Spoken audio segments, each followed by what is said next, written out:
Greetings, Dr. Mark Winton here from the Department of Criminal Justice at the University of Central Florida, and in this video I'd like to talk about genocide and trauma. I'd like to start by talking about an article by Jeffrey Alexander and published in 2004 in the edited book by Alexander, Eierman, Giesen, Smelter, and Zomta, Cultural Trauma and Collective Identity. It's just as a wonderful resource I have found in my own research. And on page 1, Jeffrey Alexander states, to quote, "Cultural trauma occurs when members of a collectivity feel they have been subjected to a horrendous event that leaves indelible marks upon their group consciousness, marking their memories forever and changing their future identity in fundamental and irrevocable ways." End of quote. So now we start asking the questions of how can we address post-genocide trauma? How do we repair the society where the genocide took place? And how do we prevent further violence from occurring after the genocide? I have a very similar video that applies these same concepts to terrorism. So there's interrelationships there as well. And according to Alexander, we need to look at claims making and carrier groups. We need to look at what happened, what groups of people are affected, how is the victim or survivor group related to the larger audiences, and who are the perpetrators. And so a lot of times what we're looking at is the traumatic strain and stress that occurs during and after the genocide. Really, I should say pre, during, and post-genocide. As far as trying to grasp some of, understand this a little bit further, I'm going to try to speak in regards to how survivors would feel, but instead would refer you to books. Probably one, and this one is one I always highly recommend to anyone, is Viktor E. Frankl's Man's Search for Meaning. The first half is Dr. Frankl, who's a psychiatrist by training, describes and analyzes his experience in a concentration camp. I mean, there are lots of survivor testimonies that are very helpful. In terms of the Rwandan genocide, this book by Jean Hatzfeld, Life Laid Bare, The Survivors in Rwanda Speak, is also another helpful book. And there's literally hundreds and thousands probably out there, memoirs, testimonies, and materials you can read. As far as trying to understand what to do, there's books, for example, Dr. Susan Kaplan's book, Children in Genocide, Extreme Traumatization and Affect Regulation, which is more geared toward the mental health professionals. But we end up having to address a lot of different features related to trauma. And I think probably talking a little bit about post-traumatic stress disorder might be helpful.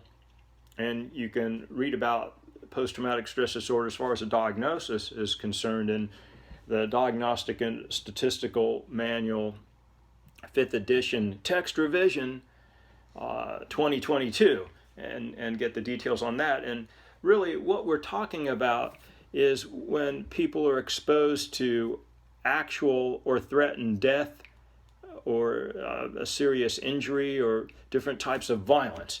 And they experience this traumatic event, and they can also experience it firsthand, but also witnessing or learning about it can have traumatic effects as well. And some of the symptoms would be that the DSM manual describes would be intrusive symptoms that, for example, bad memories, and also people may try to avoid certain situations that they would consider dangerous or evoke bad memories. They might have changes in moods and their thoughts and how they react to situations. And that there's, in terms of post-traumatic stress disorder as a diagnosis, there's clinical distress or impairment. And why that is relevant to look at from a clinical perspective, I think what we get with Dr. Alexander and colleagues' work with cultural trauma is the entire society is traumatized. The entire society is traumatized. And so you may have a lot of cases of clinically diagnosed post-traumatic stress disorder, but you have a lot more trauma in the society, and then the challenges of addressing the trauma and also prevention of further trauma and effects of the trauma and repairing the society. And you'll see some of that in interventions post genocide, things that programs and policies that are set up. But really, when you start looking at the trauma related to genocide, it's the exposure to life-threatening and altering situations, and then re-experiencing that event. That, if you think about it, some of the genocides that we study lasted a long time, and so it's almost it's inconceivable for me to think about someone could be born while genocide's occurring and then reach adulthood, and their whole life, their whole infancy, childhood, adolescence, they were in a genocide that was occurring, and even into adulthood. Thinking about the developmental effects of that. Numbing and avoidance, sometimes we see in the hyperarousal, and people tend not to forget about. People don't forget about this. They may not talk about it, or they may want to talk about it, but it's still going to be there in their thought process, in their memories, in their mind. And so we run into these situations in working in the field. And of course, we have secondary traumatic stress, something that I started reading about only recently, where people who study crime and genocide or work in the field and are exposed can also have traumatic, post-traumatic stress problems related as well. I think Viktor Frankl, in the first half of his book, I just read that. I have students who come back when I've, signed this book in a class. They come back and they say, "Wow, Mark, that book, I've never read a book like that. It's not a textbook. It's not a textbook. It's they just come back and they're like, thank you, for suggesting that book. It's very impactful." I've been studying trauma for 30 plus years, and I still sometimes feel I have a long way to go to figure it out, even to my own satisfaction. There's always new things and different ideas to come up with, there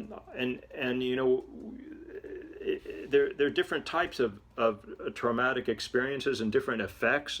Everyone has different reactions to traumatic events, and so we have to consider a lot of these variables, which means that it's really a complex field. As far as treating trauma, obviously the physical aspects, the medical aspects are important, but also the psychological and social and cultural aspects are very important to address as well. As far as therapeutic interventions are concerned, again, that the mental health field has made great progress in developing and implementing and evaluating treatments for post-traumatic stress disorder. The problem is when a genocide's occurring, there's often a great deficit of basic services. And so it's going to be very difficult. You know, I've read cases where there's thousands of people who have been exposed to trauma, and there's just a small handful of mental health professionals in the area. And that may come much later as well. We can always intervene to treat traumatic stress. The sooner the better. And unfortunately, a lot of times, you know, we're seeing the programs, interventions, and the like occurring a lengthy time after the exposure to the multiple traumatic events. So again, I think studying trauma, and in our case, I mentioned primarily cultural, social trauma or groups, is a very important area, and certainly I believe should be well integrated into criminal justice. And this wraps up this video. Thank you.